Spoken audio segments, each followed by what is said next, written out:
نحمده ونصلي على رسوله الكريم اما بعد فاعوذ بالله من الشیطان الرجیم بسم اللہ الرحمن الرحیم وقضى ربك الا تعبدوا الا اياه وبالوالدين احسانا اما يبلغن عندك الكبر احدهما او كلاهما فلا تقل لهما اف ولا تنهرهما وَقُلْ لَهُمَا قَوْلًا كَرِيمًا وَاخْفِضْ لَهُمَا جَنَاحَ الذُّلِّ مِنَ الرَّحْمَةِ وَقُلْ رَبِّ ارْحَمْهُمَا كَمَا رَبَّيَانِي صَغِيرًا رَبُّكُمْ أَعْلَمُ بِمَا فِي نُفُوسِكُمْ إِن تَكُونُوا صَالِحِينَ فَإِنَّهُ كَانَ لِلْأَوَّابِينَ غَفُورًا صدق اللہ العظیم۔ رب اشرح لي صدری ويسر لي أمري واحلل عقدة من لساني يفقهوا قولي۔ اللہم ربنا الہمنا رشدنا واعذنا من شرور انفسنا، اللہم ارنا الحق حقا وارزقنا اتباعہ وارنا الباطل باطلا وارزقنا اجتنابہ، اللہم وفقنا لما تحب وترضى، آمین یا رب العالمین۔ سورہ بنی اسرائیل کے تیسری رکوع کی ابتدائی آیات پر کچھ گفتگو پہلے ہو چکی ہے، اور میں عرض کر چکا ہوں کہ قرآن مجید میں 4 مقامات پر اللہ تعالیٰ نے اپنے حق کے ساتھ بالکل متصلاً نتھی کر کے والدین کا حق بیان کیا۔ اس پہ مستزاد ہیں وہ مقامات کہ جن میں ترتیب وہ نہیں ہے کہ پہلے اللہ کا حق کہ اس کے ساتھ شرک نہ کیا جائے، اس کے فوراً بعد والدین پر احسان کا حکم آیا ہو، لیکن ویسے اپنی جگہ پر مستقل مضمون کے طور پر والدین کے ساتھ حسن سلوک، ان کی خدمت، ان کی دیکھ بھال، ان کی خبر گیری، ان کی دل جوئی، ان کے ساتھ ملائمت، اور ان سب کا حکم آیا ہے۔ اور اس میں جو بات میں نے عرض کی تھی کہ اس میں والدین میں سے والدہ کا حق 3 درجے فائق ہے۔ اس کو ایک تو قرآن مجید کے 2 مقامات سے سمجھ لینا چاہیے۔ ایک مقام ہم پڑھ چکے ہیں، سورہ لقمان کا دوسرا رکوع، وَوَصَّيْنَا الْإِنسَانَ بِوَالِدَيْهِ حَمَلَتْهُ أُمُّهُ وَهْنًا عَلَى وَهْنٍ وَفِصَالُهُ فِي عَامَيْنِ أَنِ اشْكُرْ لِي وَلِوَالِدَيْكَ إِلَيَّ الْمَصِيرُ۔ اور ہم نے انسان کو وصیت کی ہے، تاکید کی ہے، حکم دیا ہے والدین کے ساتھ حسن سلوک کا، اور اس میں خاص طور پر ماں کا معاملہ۔ اٹھائے رکھا اسے ماں نے اپنے پیٹ میں، کمزوری پر کمزوری جھیلتے ہوئے، تکلیف پر تکلیف برداشت کرتے ہوئے۔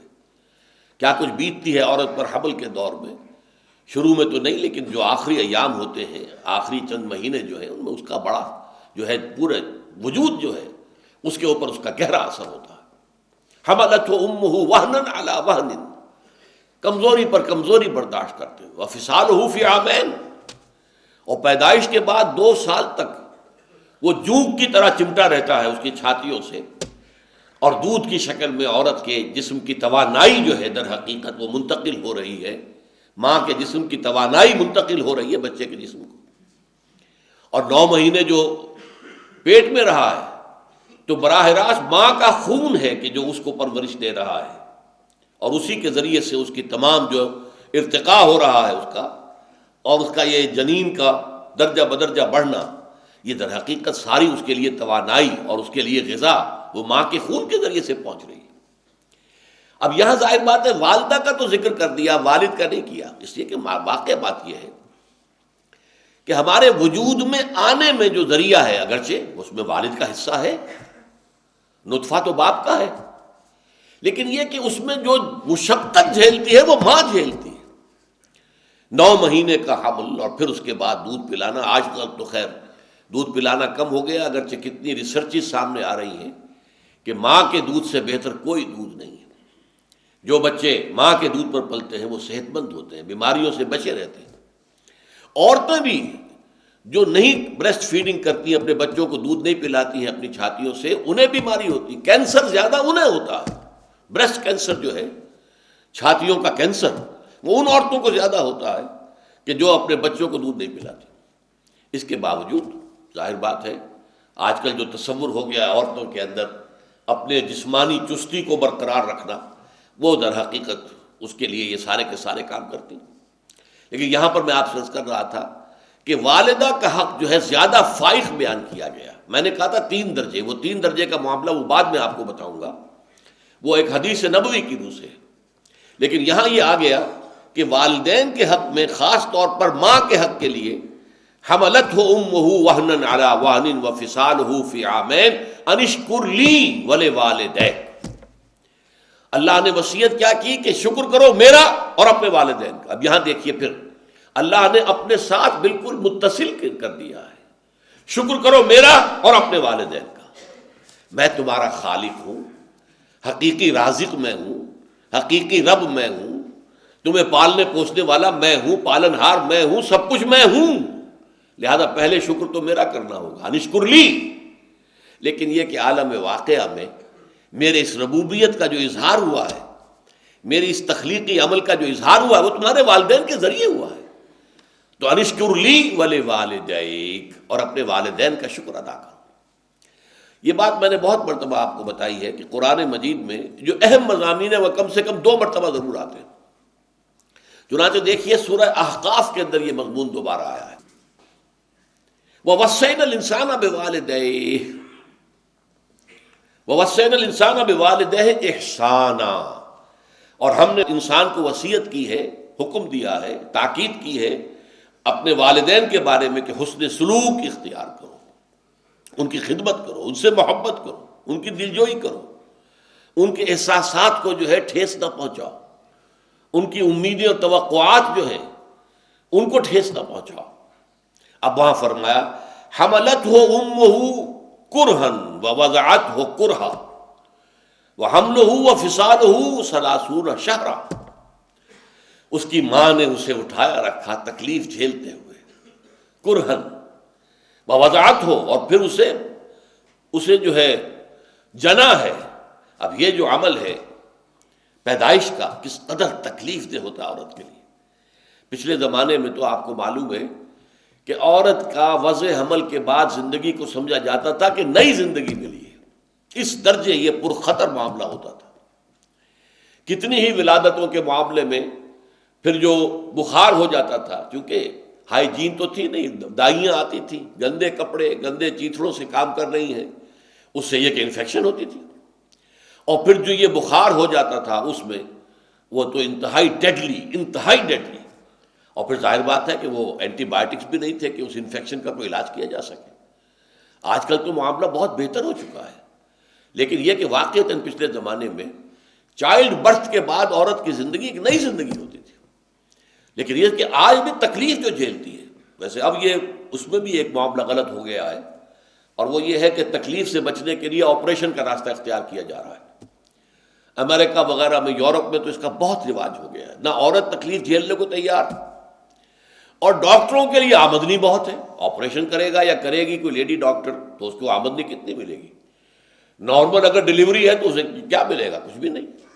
لیکن اگر آپریشن ہو گیا ہے تو ہسپتال میں بھی 2-3 دن رہے گی، 4 دن رہے گی، اور اس سے آمدنی ہوگی، اور اس سے پھر یہ ہے اور طرح طرح کی جو ہے وہ خرابیاں پیدا ہو رہی ہیں۔ آج کل اس کے خلاف بڑا پروپیگنڈا ہو رہا ہے امریکہ کے اندر کہ مت کرو یہ کام۔ نیچرل جو برتھ ہے، جس کے لیے پروسیس اللہ نے مقرر کر دیا، اسی کو اختیار کرو۔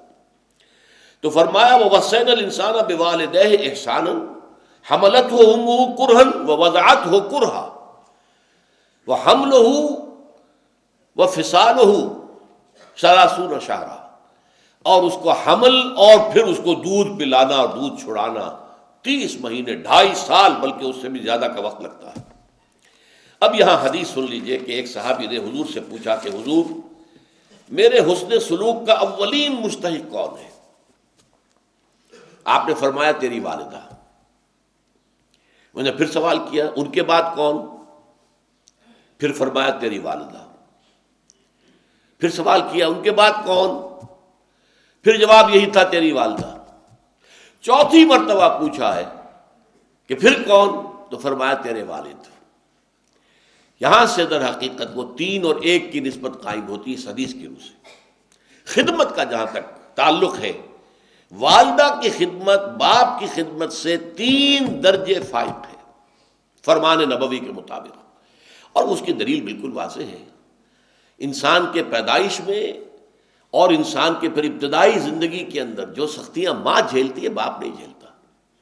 باپ کے لیے وہ مصیبت نہیں ہے. اور قرآن مجید کا اور اسلامی شریعت کے یہ توازن ہے، یہ واقعتاً یہ ہے کہ یہ انسانی معاملہ نہیں ہو سکتا. ایسا توازن پیدا کرنا قانونی اعتبار سے باپ ماں سے فائٹ ہے. اولاد باپ کی شمار ہوگی. طلاق کی شکل میں باپ حقدار ہے اولاد کا کہ اس کے پاس رہے. ہاں بالکل چھوٹے بچے ہیں، اس کی صحیح پرورش نہیں ہو سکتی تو کچھ عرصے کے لیے والدہ کے پاس وہ رہ سکتا ہے بچہ، یہ رہ سکتی ہے بچی، لیکن یہ کہ اصلاً والد کا ہے، والدہ کا نہیں.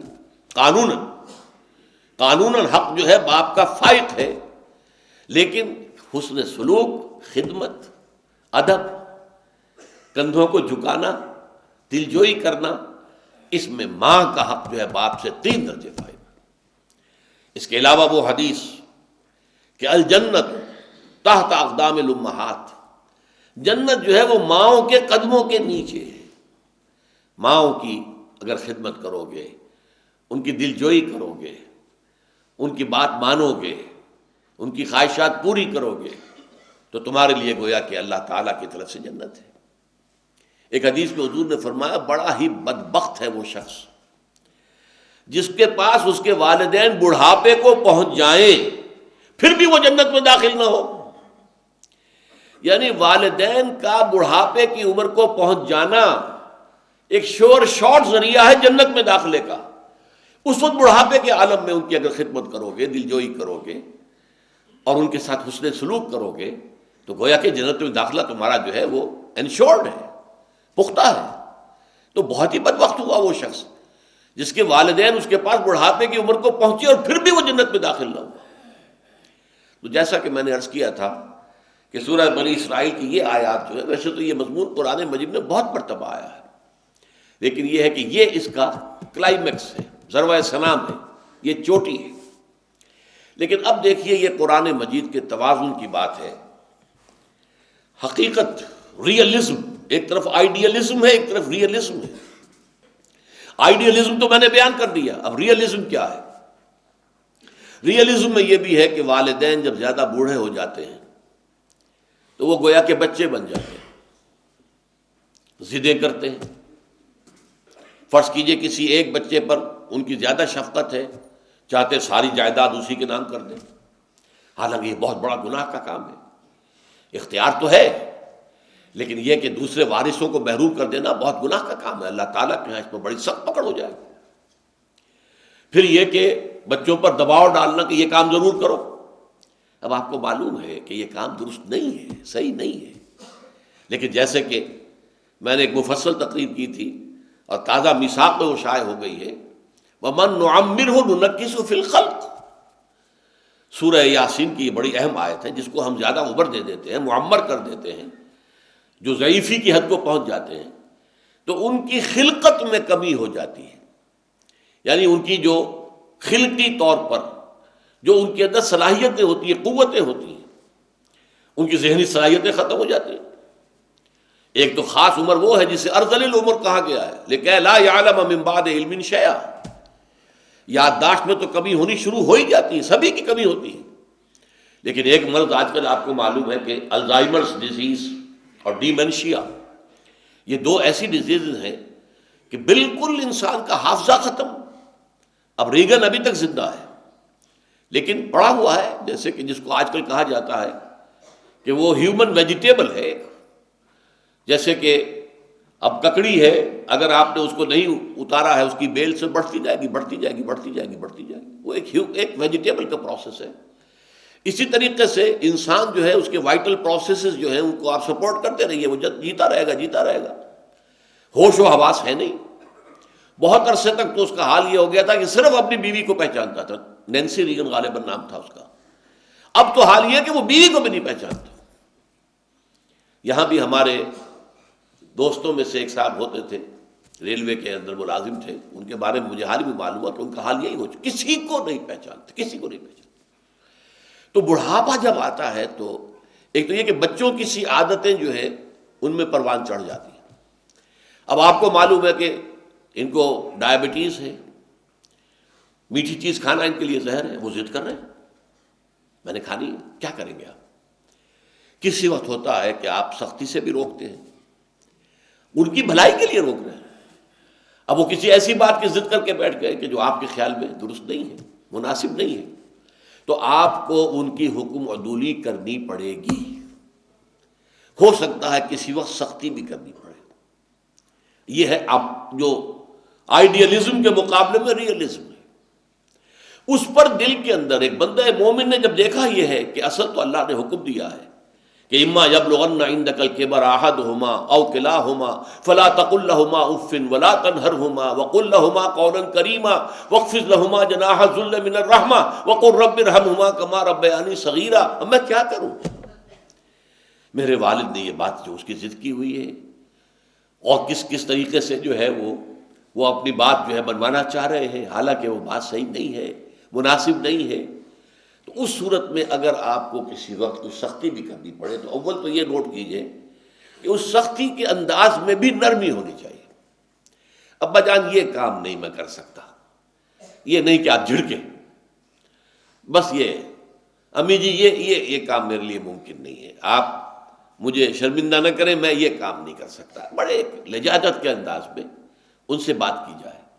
لیکن جیسا کہ میں نے عرض کیا کسی وقت ضرورت پیش آتی ہے۔ میری زندگی کے ایسے واقعات میں سے ایک واقعہ ہے کہ جس پر میں پچھتاتا ہوں کہ وہ کاش کہ وہ بات نہ ہوئی ہوتی۔ میرے والد مرحوم بھی دماغی مرض کے مریض رہے، اور اس زمانے میں پھر چونکہ معالج میں ہی تھا، جب میں نے MBBS کیا تھا اس سے پہلے ہی، جبکہ میں ابھی 3rd ایئر میں پڑھ رہا تھا، تو ان پر پہلا حملہ ہوا تھا، اور اس کے بعد وہ یوں سمجھئے کہ پھر تقریباً 15 سال اور میں ہی ان کا دیکھ بھال کرنے والا، اور اسی لیے میں پھر چلا گیا تھا ساہیوال، خاص طور پر کہ اب میں کہیں اور جاؤں، کسی اور جگہ پریکٹس کروں، اور میرے والد جو ہیں وہ اس طریقے سے بیماری کے اندر مبتلا ہے، وہ کہیں ڈاکٹروں کے جو کلینکس ہیں ان پر جا کر دھکے کھائیں، تو میں انہی کے پاس رہا، اور اس میں مجھے بعض اوقات سختی کرنی پڑی۔ ایک دفعہ سختی جو ہے جسمانی سختی کرنی پڑی مجھے، اس کے بعد میں روتا رہا، لیکن یہ کہ وہ چونکہ انہیں اس وقت ہوش ہی نہیں تھا وہ کیا کہہ رہے ہیں، انہوں نے جو بات کہی تھی وہ ایسی تھی کہ اس پر میں ضبط نہیں کر سکا۔ بہرحال یہاں جو ہے در حقیقت اب ایسے شخص کو جب دل میں ایک کڑھن ہوگی، افسوس ہوگا، صدمہ ہوگا کہ یہ میں نے کیا کیا، میں نے والد کے ساتھ یا والدہ کے ساتھ یہ گستاخی کر دی، میں نے والد یا والدہ کی اس بات کو رد کر دیا، میں نے ان کی اس خواہش کو جو ہے پورا نہیں کیا، تو جو طبیعت کے اندر ایک سلیم الفطرت انسان کے دل میں، اس کی طبیعت میں جو رد عمل پیدا ہونا چاہیے، اللہ تعالیٰ اس کا ازالہ فرما رہا ہے۔ ربکم اعلم بما فی نفوسکم، دیکھو اگر ایسی کوئی صورتحال پیش آ جائے تو تمہارا رب خوب جانتا ہے جو کچھ کہ تمہارے دلوں میں ہے۔ تمہیں اگر روکنا پڑ رہا ہے والد کو یا والدہ کو، اگر اس کی کسی خواہش کو رد کرنا پڑ رہا ہے والد کی یا والدہ کی، اگر کسی وقت سختی کے ساتھ بھی انہیں روکنا پڑا ہے کسی چیز سے، تو یہ کہ دل میں کوئی ملال اس لیے نہ لاؤ کہ تمہارے دل کی کیفیت کو اللہ جانتا ہے، تمہارے دل میں ان کے لیے جو محبت ہے اللہ جانتا ہے، تمہارے دل میں ان کے لیے جو ادب ہے اللہ تعالیٰ اس سے ناواقف نہیں ہے۔ ربکم اعلم بما فی نفوسکم، جو کچھ تمہارے نفوس کے اندر ہے، تمہارے دلوں کے اندر ہے، جو احساسات تمہارے اپنے والدین کے بارے میں ہونے چاہیے اور ہیں، فی الواقع ہیں، اللہ کے علم میں ہے۔ لہذا اگر تمہیں کسی وقت ان کے ساتھ کوئی سختی بھی کرنی پڑی ہے، ان کے اس بڑھاپے کی کم سمجھی کی وجہ سے، اس لیے کہ اس کے بعد کیا ہوتا ہے لِكَيْ لَا يَعْلَمَ مِن بَعْدِ عِلْمٍ شَيْئًا وَمَن نُعَمِّرْهُ نُنَكِّسُهُ فِي الْخَلْقِ، ان کے فہم میں، سمجھ میں کمی ہو جاتی ہے، جو سینس آف پروپورشن ہوتا ہے وہ ختم ہو جاتا ہے، نسبت و تناسب کا احساس اور ادراک ختم ہو جاتا ہے۔ تو اس صورتحال میں جو ہے اگر ان کی کسی بات کی مخالفت کرنی پڑے، نفی کرنی پڑے، ان کی کسی خواہش کو رد کرنا پڑے تو پریشان نہ ہو، اس لیے کہ تمہارا رب جو کچھ تمہارے اندر ہے، دل کے اندر، اس سے واقف ہے۔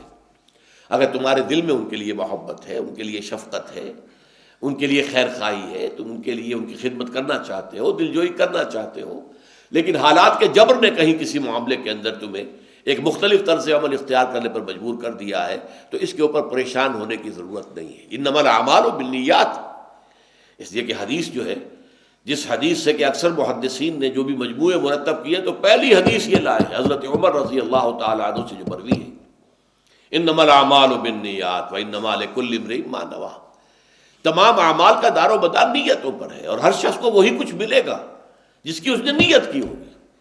تو اللہ تعالیٰ جو ہے، ان اللہ لا ينظر الى اموالکم ولا الى صورکم ولکن ينظر الى قلوبکم واعمالکم، اللہ تمہارے اموال کو نہیں دیکھتا، تمہاری صورتوں کو نہیں دیکھتا، تمہارے دلوں کو دیکھتا ہے اور تمہارے اعمال کو دیکھتا ہے۔ تو اللہ تعالیٰ کی نگاہ تمہارے قلب پر ہے۔ ربکم اعلم بما فی نفوسکم ان تکونوا صالحین، اگر اپنی قلبی کیفیت، اپنی روحانی کیفیت کے اعتبار سے تم صالح ہو، نیک ہو، بھلے ہو، اللہ کے حکم کا لحاظ کرنے والے ہو، والدین کی ادب اور خدمت کرنے کی پورا ارادہ اور جذبہ اپنے اندر رکھتے ہو، ان تکونوا صالحین فإنہ کان للأوابین غفورا، تو جان لو کہ اللہ تعالیٰ جو رجوع کرنے والے لوگ ہوتے ہیں ان کے لیے بخشنے والا ہے۔ یہ پچھلے ہمارے درس میں آپ کو یاد ہوگا، میں نے توبہ کے ضمن میں عرض کیا تھا، تابا یتوب توبن و توبتن، اور آبا یعوب و اوبن، یہ دونوں بہت قریب ہیں۔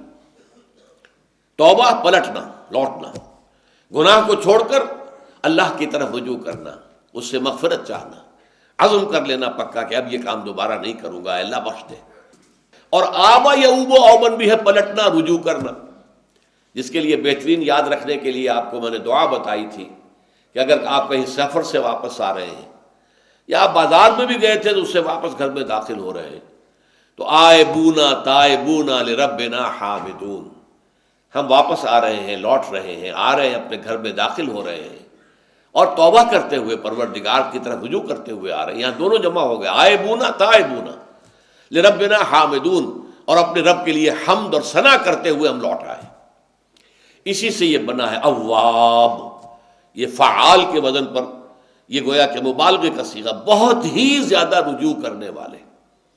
ذرا سے کوئی خطا ہو جائے تو آدمی فوراً دل کے اوپر جو ہے ایسے ہو جائے جیسے کہ پہاڑ تلے آ گیا انسان، اور اللہ کی طرف رجوع کرے اور توبہ کرے۔ جیسے کہ حدیث میں آتا ہے کہ مومن اور منافق میں فرق کیا ہے۔ مومن سے اگر کوئی گناہ سرزد ہو جاتا ہے تو وہ ایسے محسوس کرتا ہے جیسے پہاڑ تلے آ گیا، اتنا بوجھ اس پر آ گیا ہے جیسے پہاڑ کے نیچے ہے۔ اور منافق سے اگر گناہ سرزد ہو جاتا ہے تو تھوڑا سا احساس تو اسے بھی ہوتا ہے، بس اتنا ہی ہوتا ہے جیسے ناک پر مکھی بیٹھی تھی اور اس نے ذرا ہاتھ کے اشارے سے اسے اڑا دیا، بس۔ تو فطرت انسانی تو ہوتی ہے نا آخر موجود، برائی کو تو برائی سمجھتی ہے، لہذا منافق کو بھی غلط کام کر کے کوئی احساس تو ہوتا ہے، تھوڑا سا بڑا عارضی سا احساس۔ جبکہ کوئی گناہ اگر کسی مومن سے سرزد ہو جائے تو اس کے اوپر اتنا پچھتاوا، اتنی پشیمانی، اتنی پریشانی نہ اس کو لاحق ہوتی ہے کہ جیسے وہ پہاڑ تلے آ گیا ہے۔ ان تکونوا صالحین فإنہ کان للأوابین غفورا، تو وہ یقیناً اللہ تعالی جو رجوع کرنے والے ہیں، بہت پلٹنے والے ہیں، چھوٹی سے چھوٹی خطا کے اوپر بھی فوراً رجوع کرتے ہیں، بڑا معاملہ ہو تو توبہ کرتے ہیں اللہ کے جناب میں، اس توبہ کے تمام شرائط کو پورا کرتے ہوئے، تو اللہ تعالیٰ ان کے حق میں غفور ہے، بخشنے والا ہے۔ ان رکوعوں کا ایک مضمون اس آیت پر ختم ہو گیا۔ استحکام معاشرہ کے لیے پہلا کام کیا ہے؟ خاندان کے استحکام کے لیے والدین اور اولاد کے درمیان ایک بہت مضبوط رشتہ، محبت کا۔ ایک تو محبت وہ ہے کہ جو فطری ہے، والدین کے دل میں اولاد کی محبت فطری ہے۔ قرآن میں کہیں نہیں کہا گیا والدین سے کہ اولاد سے محبت کرو، بلکہ الٹی بات کہی گئی ہے کہ زیادہ محبت نہ کرو۔ کہیں ایسا نہ ہو کہ تمہاری محبت اتنی بڑھ جائے کہ اس کی وجہ سے تم شریعت کے اندر رد و بدل کرنے پر آ جاؤ، حرام خوری پر آ جاؤ، انہیں اچھے سے اچھا کھلانے کے لیے، اچھا سے اچھا پہنانے کے لیے، اعلیٰ سے اعلیٰ اسکول میں داخل کرنے کے لیے، اب جائز ذرائع آمدنی کے ہیں وہ اگر اس کے متحمل نہیں ہے تو حرام میں منہ مارو۔ ان من ازواجکم واولادکم عدوا لکم فاحذروہ، تمہاری بیویوں اور اولاد میں سے تمہارے دشمن ہیں، ان سے بچ کر رہو۔ لیکن یہ کہ چونکہ یہ فطری جذبہ اولاد میں نہیں ہوتا، چھوٹے بچے ہوتے ہیں تو انہیں بھی محبت ہوتی ہے والدین سے، اس وقت ان کی محبت احتیاج کی بنیاد پر بھی ہوتی ہے، محتاج ہے والدین کے۔ جب بڑے ہو گئے تو جو ایک معاشرتی المیہ جس کو میں کہوں گا، لیکن یہ کہ اس کا اب کوئی علاج نہیں ہے، اس سے بچنے کی کوئی شکل نہیں ہے، انیویٹیبل ہے۔ بچہ جوان ہو گیا، اب اس کی شادی ہو گئی، اب اس کی محبت کا ایک نیا کھاتا کھل گیا، اس کی محبت کا مرکز اب اس کی بیوی ہے۔ اب فرض کیجئے کہ والدین سے بھی محبت کرتا ہے، لیکن پہلے وہ محبت ایکسکلوسیو والدین کے لیے تھی، اب شیئر تو ہو گیا، اس میں کوئی نہ کوئی کمی تو ہوئی، اب بچے ہو گئے، وہ محبت کا، نئی محبت کا دائرہ پھیلتا جا رہا ہے۔ لہذا والدین کے لیے پھر محبت کا حصہ طبعاً وہی باقی نہیں رہتا۔ صحیح بات ہے، یہ اصل محبت کا دائرہ اپنے بال بچے، اس لیے کہا گیا ہے والدین سے محبت کرنا، والدین کے ساتھ حسن سلوک کرنا، کیونکہ یہ اب طبعی عمل نہیں ہے، اس کے لیے آپ کو اللہ تعالیٰ کا حکم سمجھتے ہو، وَوَصَّيْنَا الْإِنسَانَ بِوَالِدَيْهِ وَوَصَّيْنَا الْإِنسَانَ بِوَالِدَيْهِ إِحْسَانًا، ابھی میں آپ کو سورہ احقاف کی آیات سنا چکا ہوں۔ وَوَصَّيْنَا الْإِنسَانَ بِوَالِدَيْهِ سورہ لقمان میں بھی آیا ہے، اور کتنی جگہ پر قرآن مجید میں اللہ تعالیٰ نے اپنے حق کے ساتھ جوڑ کر اپنے والدین کا حق جو اس کو بیان کیا ہے۔ تو یہ در حقیقت اصلاح معاشرہ اور استحکام معاشرہ کا ایک چیپٹر ہے کہ جو ان آیات پر ختم ہو رہا ہے۔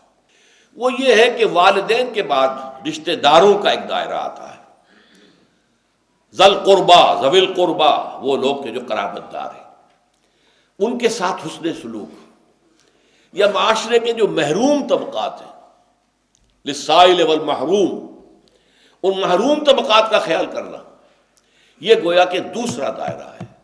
خیر میں، بھلائی میں، نیکی میں ان کی مدد کرنا، ان کی ضرورتیں پوری کرنا، ان کے ساتھ اپنے مال میں ان کا حق سمجھنا، فی اموالہم حق للسائل والمحروم، ان کے مال میں حق ہے۔ یہ دوسرا ہے جس کے اوپر خاصی تفصیلی گفتگو انشاءاللہ تعالی ہوگی۔ بارک اللہ لی ولکم فی القرآن العظیم ونفعنی وإیاکم بالآیات والذکر الحکیم۔